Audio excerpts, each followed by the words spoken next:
한번 미국 증시를 수놓았던 특징주와 전략까지 살펴보는 시간, 이항영의 월가이드 시작합니다. MTN 이항영 전문위원 모셨습니다. 안녕하십니까? 네, 안녕하세요. 네, 반갑습니다. 자, 오늘 핫스탁부터 확인해 보도록 하겠습니다. 첫 번째 핫스탁은요, 역시나 메타 플랫폼스입니다. 10년 만에 최고의 상승률, 최고의 하루를 보냈습니다. 사실 물론 뭐 기대감은 좀 있었지만 이 정도까지 폭등할 것이라고 예상하기는 좀 어려웠었는데 이 폭등의 배경은 어디에 있었다고 봐야 될까요? 핵심적인 것은 두 가지라고 보셔야 되겠습니다. 앞선 코너에서도 많이 이미 들으셨겠지만 엄청난 규모의 자사주를 발표했죠. 예. 올 한 해 주시장에서 50억 달러 이상의 자사주 발표한 기업도 엄청나게 최근 쏟아지고 있는데요. 400억 달러의 규모를 지금 발표했거든요. 네. 엄청난 규모의 자사주가 역시 미국 주식시장의 주주 친화 정책의 힘을 다시 한번 메타 플랫폼스도 여기에 동참했다라고 보셔야 되겠고요. 구체적으로 회사 내용으로 보면 여러 가지가 얘기가 있겠지만 딱 하나라고 저는 보고 있습니다. 지금 3분기 연속으로 계속해서 지금 매출이 감소하고 있었습니다. 전년 동기 대비 계속 감소하고 있고 이번에도 마찬가지인데요.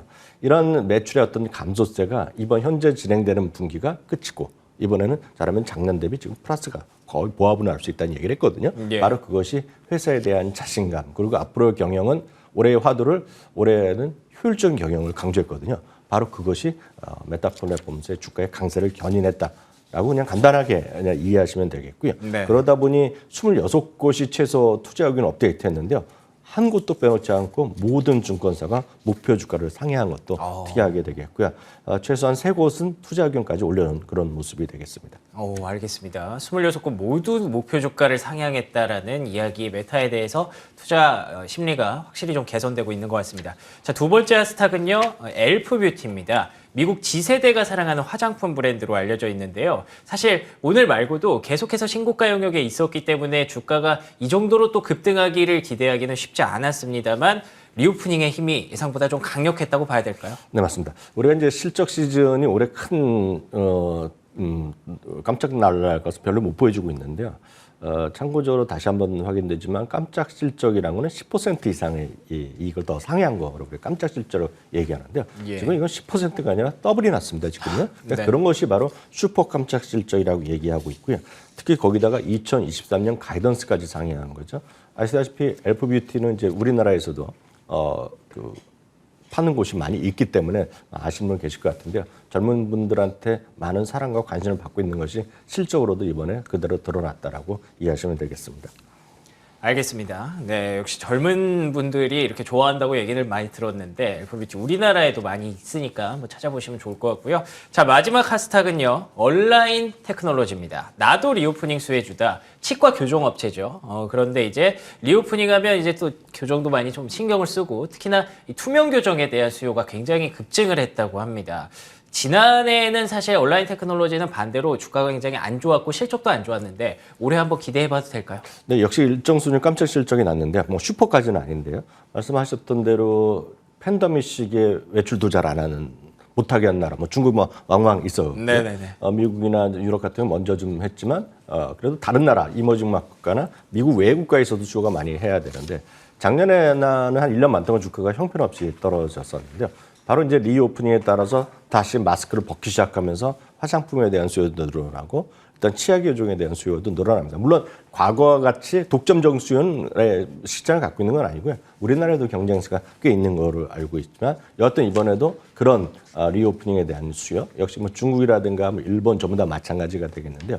이런 쪽에서의 시장 확대가 투자에 대한 관전 포인트다라고 이해하시면 되겠습니다. 알겠습니다. 온라인 테크놀로지까지 저희 핫스탁 3개 확인해 봤고요. 혹시 기타 특징주 오늘은 간단하게 한번 볼 수 있을까요? 네, 오늘은 바로 그 시간 내에서 지금 발표한 기업들에서 한 그쵸. 기업 하나씩 예. 보는 게 바로 맞을 것 같습니다. 아마존부터 준비됐으면 보시면 좋겠는데요. 예. 아마존은 쉽게 얘기해서 17센트의 이익이 예상됐었는데 3센트밖에 나오지 않았고요. 매출은 이제 거의 맞췄지만 큰 의미는 없겠고요. 문제는 이번에 실적 발표하면서 가이던스를 약하게 발표했습니다. 그것이 오늘 주가의 하락 요인을 보이고 있으면서 정규장에서는 8% 가까이 7% 넘게 상승하면서 모든 수직 나스닥이 3% 상승에 놀라운 시장을 견인했었는데요. 네. 지금 화면에 보이다시피 지금까지 좋게 나왔지만 가이던스가 밑에 안 좋았고요. 말씀드렸던 주당 얘기에 문제가 있었기 때문에 바로 이런 부분이 시간에서 지금 4, 5%의 주가 하락을 가져오고 있습니다. 아마존을 비롯해서 오늘 시간에서 발표한 기업들은 좋은 것이 별로 없다라고 좀 아시면 되겠고요. 네. 다음은 알파벳이 되겠습니다. 알파벳은 오늘 한마디로 처참한 결과를 발표했습니다. 그렇군요. 왜냐하면 메타 플랫폼의 광고 매출에 대한 기대감을 자신감을 발표하면서 메타가 주가 급등하면서 알파벳도 기대가 컸던 것이 사실인데요. 일단은 알파벳은 오늘 발표된 모든 매출 분야가 다 생각보다 안 나왔습니다. 지금. 가장 큰 것이 역시 유튜브도 안 좋았고요. 그리고 마찬가지 전체적인 광고 매출도 별로 좋지 않게 나왔습니다. 그렇기 때문에 역시 시간에서 주가가 또 4, 5%의 오늘 하락을 보이고 있겠고요. 가이던스에 대해서도 그렇게 뚜렷한 아직 평가가 나올 만한 것은 아직은 나오지 않고 있다라고 보셔야 되겠습니다. 예. 다음은 이제 그 알파벳이 애플이 되겠는데요. 애플도 이번에 예상했던 대로에 나왔습니다. 결국은 모든 판매 분야, 특히 가장 핵심은 애플이 되겠는데 아이폰이 되겠는데요. 아이폰이 부족하게 나왔고요. 그 매출이 자체가 부족하게 나왔고요. 맥은 기대가 있었는데 맥도 안 좋게 나왔고요. 색은 부족하게 나왔고요. 기대가보다 이제 예상이 좋게 나온 분야는 한 두 분야가 있습니다. 모든 판매 분야에서 하나가 아이패드가 지금 긍정적으로 나왔고요. 서비스 분야가 조금 좋게 나왔지만 전체적으로는 좀 좋지 않게 나왔습니다. 이번도 역시 가이던스를 제시 안 했는데요. 다만 이번 실적에 대해서 그럼 왜 이렇게 생각보다 부진하게 나오냐에 대해서 네네. 팀쿡의 코멘트가 나와 있는데요. 팀쿡은 절대적으로 강한 달러였다. 그래서 그 달러 때문에 8% 정도 매출에 마이너스 요인이 있었다는 거거든요. 아마 이런 것들은 이제 지나고 나면 금년 1분기, 2분기 지나면 이제 달러가 약해지고 있기 때문에 그렇죠. 긍정적으로 되겠지만 4분기까지는 역시 애플에서 8%의 그런 하락 요인이 있었다는 것은 바로 그 부분 때문에 그렇지.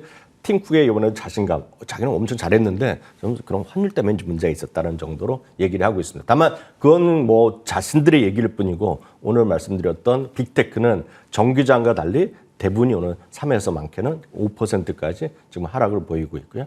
스타벅스나 포드 오늘 모두 지금 시간에서 떨어지고 있다라고 보시면 좋겠습니다. 특히 포드가 오늘 워낙 안 좋게 발표했거든요. 그렇군요. 그러니까 포드가 하락세가 좀 깊다는 것도 특징이 되겠습니다. 알겠습니다. 간밤 정규장에서는 굉장히 좋은 분위기가 전개가 됐었는데 이제 이렇게 시간 외에 거래를 보고 있으니까 정규장에서 이렇게 급등하지 않았으면 더 좀 힘들었을 수도 있겠다라는 생각이 들어서 간밤의 결과가 어쨌든 다행이라는 생각도 좀 드네요. 자, 그러면 이어서 이항영 위원의 인사이트로 넘어가 보도록 하겠습니다. 오늘 인사이트는 무엇일까요? 소재주도 주목할 만하다. 계속 빅테크 이외 쪽으로 계속 얘기를 해주시네요. 오늘은 소재주군요. 네, 맞습니다. 어제 산업재를 말씀드렸는데 오늘은 소재주입니다. 그 두 섹터 모두 보통 개인 투자가들의 관심권에 좀 밖에 있는 거라. 그렇죠. 네. 근데 제가 왜 굳이 이렇게 말씀드리냐면 시장을 좀 넓게 좀 보시라라고 보셔야 되겠습니다. 경마장에 가면 말 앞에 이렇게 눈 씌우는 길을 보는 거 보신 분이 계실 것 같습니다. 앞만 돌진하거든요. 사고도 나지 말고 흥분도 하지 말라고 앞에만 하는 건데 지금 투자자들은 전 세계 투자가들이 앞만 너무 보고 있고 그러네요. 종목을 너무 좁게 보고 있는 겁니다. 그래서 그런 것들이 다 좋지만 그런 것이 약간 흔들거리면 변동성이 커질 수밖에 없기 때문에 지금 좀 넓게 보시라는 관점에서 말씀드리고 있습니다. 소재주도 산업재와 똑같은 논리입니다. 결국 중국 경기의 회복 그리고 유럽 경제의 회복에 대한 기대감 이런 것들이 분명히 있는 거죠. 글로벌 경기가 다시 조금씩 지금 리세션의 걱정이 많지만 중국이 돌면서 공장이 돌아가면 다른 소재주도 같이 좋아질 수밖에 없다는 것을 보셔야 되겠습니다. 대표적인 소재 관련해서는 구리라든가 알루미늄 그런 것들이 되겠는데요. 구리 시장 잠깐 보시면 구리도 상당히 전 다시 한번 반등을 하고 있고요. 예. 대표적인 주식은 프리포트 맥모랑 같은 것이 아마 대표적인 주식이라고 생각하시면 되겠습니다. 다음은 이제 알루미늄 같은 경우에서는 리오틴토 같은 것이 대표적입니다. 역시 호주와 영국의 그 합작 기업이 되겠는데요. 역시 이런 것들이 최근에 좀 나름 반등을 시도하고 있고요. 사상초가 이렇게 그렇게 멀리 있지도 않다고 보고 있습니다. 한편 이런 모든 것들의 우리 마이닝, 광산에서 세계 최대 기업은 호주에 있습니다. 우리나라에서 시가총액 1위가 이제 삼성전자고 예. 미국에서는 애플 그리고 프랑스에서는 뭐 유럽에서는 루이비통 하듯이 호주에서는 1위는 바로 BHP 그룹입니다. 이들이 그냥 광산에 웬만한 걸 다 갖고 있고 전력가스까지 하고 있는 친구들인데요. 이거 역시 최고가를 다시 가는 그런 분위기입니다. 그래서 이런 것들도 좀 다양성을 갖고 여러분 종목을 좀 공부하고 하시면 좋을 것 같고요. 마지막으로 금수요도 다시 상당히 좀 회복되고 있거든요. 그럼 다음 기회에 또 말씀드리겠지만 중앙은행의 적극적인 매수가 광범위하게 일어나고 있고 아시다시피 달러가 좀 약해지면서 반대로 금에 대한 수요가 있다는 측면에서 보면 금은 어떤 투기적인 수요보다는 좀 여러분 포트폴리오에서 일정 수준 갖고 가는 수준에서 다양한 금 투자하는 방법 여러분 많이 아실 것 같거든요. 예. 우리나라 거래소도 직접 사셔도 되니까요. 금에 대한 투자도 좀 여러분들 장기적으로 좀 포석에 깔아두시면 좋겠습니다. 알겠습니다. 경마장에 비유해 주신 것처럼 지금 많은 개인 투자자분들이 너무 한쪽만을 바라보고 있는 것 같습니다. 사실 한 달 전만 해도 빅테크주 최악의 상황이었거든요. 그런데 이렇게 금세 분위기가 바뀌었듯이 오히려 또 반대의 상황도 전개될 수 있다는 점에서 산업재 섹터, 소재 섹터 조금 더 시야를 넓혀보시라는 가르침 꼭 계속 새겨 듣도록 하겠습니다. 자, 오늘도 이항영의 월가이드 MTN 이항영 전문위원과 함께했습니다. 위원님 오늘도 고맙습니다.